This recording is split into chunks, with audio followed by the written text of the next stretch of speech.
Hello, this is part 3 of the Adrenal Health series, and in today's video I'm going to show you the 4 ways how you can test for adrenal fatigue at home without spending any money, which is great.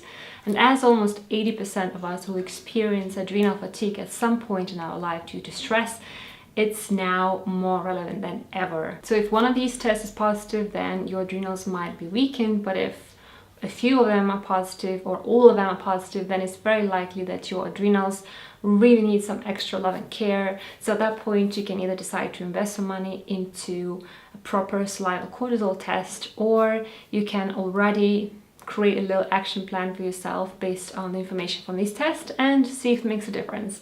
So let's get started. So test number 1 is a pupil contraction test, and it's based on a very simple notion that when you're strong and healthy, then your muscles will be able to stay contracted. They will be very resistant to any kind of pressure put on them.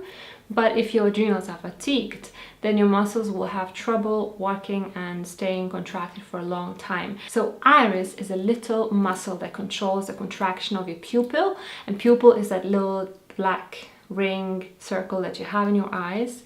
When there's a lot of bright light, it gets really, really small, or in other words, contracted. And when you're in the darkness, it gets expanded or dilated so that you can see it better in the dark. So what you're going to need for this test is just a really dark room. So for example, if your bathroom doesn't have any windows, it's perfect, or just do it at night when there's no light coming from the outside. You'll also need a stopwatch, so you can use an app in your phone. You also need a flashlight. You can use your phone for that, or just a regular flashlight. You might need another person to help you hold things or help you watch your pupil, but it's totally optional. And I guess, and you also need a mirror because you'll need to be looking at your eyes. So go to that darkened room and stay there for around a minute to get your eyes acclimatized to the dark and to allow your pupils to dilate in response to the lack of light. And once your pupils are fully dilated, then it's time to take a flashlight and start shining it from the side of your eye and see what happens. So in a healthy person with healthy, strong adrenals, the pupils would contract, become really small, and stay there for at least 30 minutes. And they would not change back to big pupils. But for somebody with weakened adrenals or adrenal fatigue, and there are a few scenarios possible. So the pupil might contract, but it won't be able to hold the contraction for a long time. So after 10 or 20 or even just 5 seconds, it will dilate again. It will rest for maybe 10 seconds and then it will contract again, and it will go through these contraction and then rest periods. Or more often, it's just going to pulse. Like it will try to dilate again, and just like that. For some people it won't contract at all, and this is really a sign of the more serious adrenal fatigue. So obviously for a shorter time your eyes are able to hold the contraction of the pupil, the more serious your adrenal fatigue is.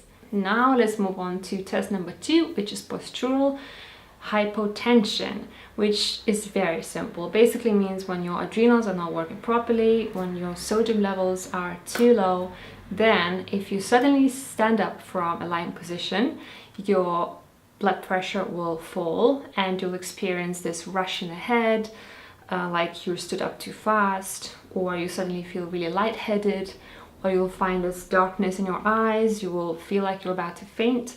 That's all because of a fall in blood pressure, and it shouldn't really happen for somebody with healthy adrenal function. So for this test, you're going to need a blood pressure monitor and somewhere to lie down, so a sofa or a bed. Lie down on the bed for around 5 minutes to really calm yourself down and get this baseline lying down blood pressure.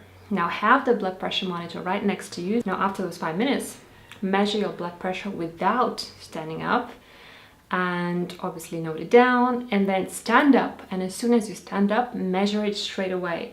So in a healthy person, the blood pressure would go up when you stand up, because that's how it compensates for the sudden getting up, to make sure that your head has enough blood flow. But if you have adrenal fatigue, then your blood pressure will go lower, and the lower it goes, the stronger your adrenal fatigue is.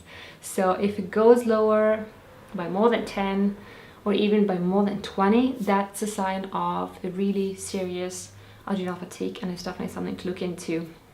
But even if your blood pressure stays the same, instead of going up, it already shows some signs of adrenal weakening. And now let's move on to test number 3, which is the Sergent's white line. So this is actually really interesting. I had no idea about this before I read about it. And when I tried it for the first time, I actually had very serious signs of adrenal fatigue. In fact, when I started testing all these things, I had all of them positive. At that time, a few months ago, my adrenals were really struggling, and I tested positive for all of these 4 tests, just so you know.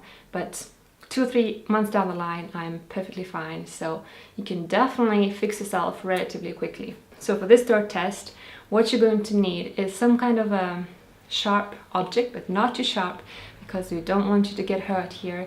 So you can use a nail, or you can use a cap of a pen, anything that can leave a slight mark on your skin without hurting you. And then what you need to do is draw around a 6-inch line on your inner arm or on your belly, and watch what happens. In somebody with healthy adrenals, that line will become red within seconds, and it won't stay there for a long time. So that's what a healthy person would look like. But for somebody with weakened adrenals, the line will stay white for at least a couple of minutes, and it will even expand and get bigger and bigger as the time goes. So that's the major difference.